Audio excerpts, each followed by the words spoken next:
Dans le cadre du plan de mandat, le Citral a décidé d'étendre la capacité des lignes de tramway avec l'arrivée de 17 nouvelles grandes rames de 43 mètres. Et pour un usage conforme, il faut donc aussi agrandir les 2 sites de maintenance. Celui de Mézieux va passer de 24 places à 40 d'ici fin avril.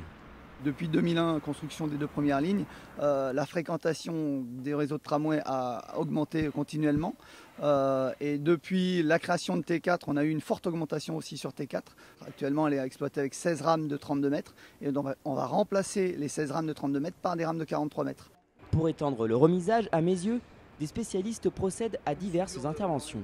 Cela nécessite donc de créer bien sûr des équipements nouveaux, par contre aussi de se raccorder aux équipements existants, donc notamment des connexions à la voie ferrée existante, à la ligne aérienne, donc l'énergie traction qui alimente les tramways en énergie.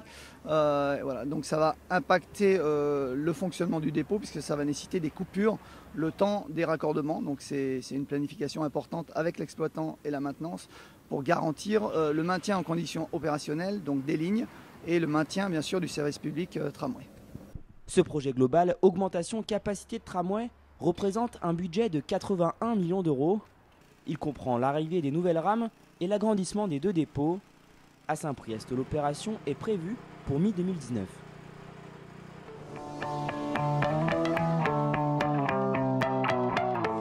Voici comment se présente le dispositif, le boîtier du diffuseur avec à l'intérieur la recharge de la dosette qui contient la fragance.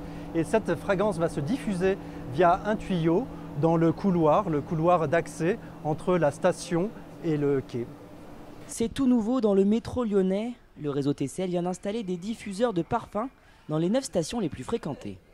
Quand on parle d'ambiance olfactive, on va parler d'améliorer le confort des voyages de tous nos clients qui nous utilisent au quotidien. C'est vrai qu'avec ça, ça remet un peu de douceur.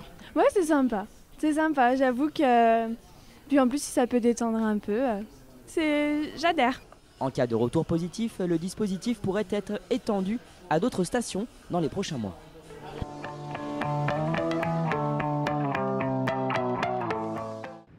Du côté du projet C3, l'année 2018 est marquée par les travaux des lignes aériennes de contact.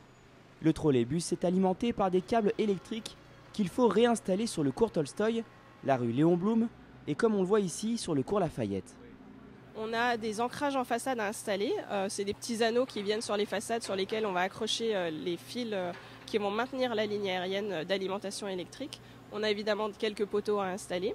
Et puis, une fois que ces éléments sont mis en place, on déroule les câbles qui vont alimenter le trolleybus. Des opérations très techniques que l'on effectue le plus souvent de nuit pour des raisons de sécurité. Autre étape à venir, la mise en place de l'éclairage public pour laquelle une enquête publique menée par le Citral est actuellement en cours. Cette procédure a lieu parce que la moitié des éclairages seront installés en façade sur ce linéaire. L'essentiel des travaux C3 sera terminé à la fin de l'année 2018 pour une mise en service début 2019.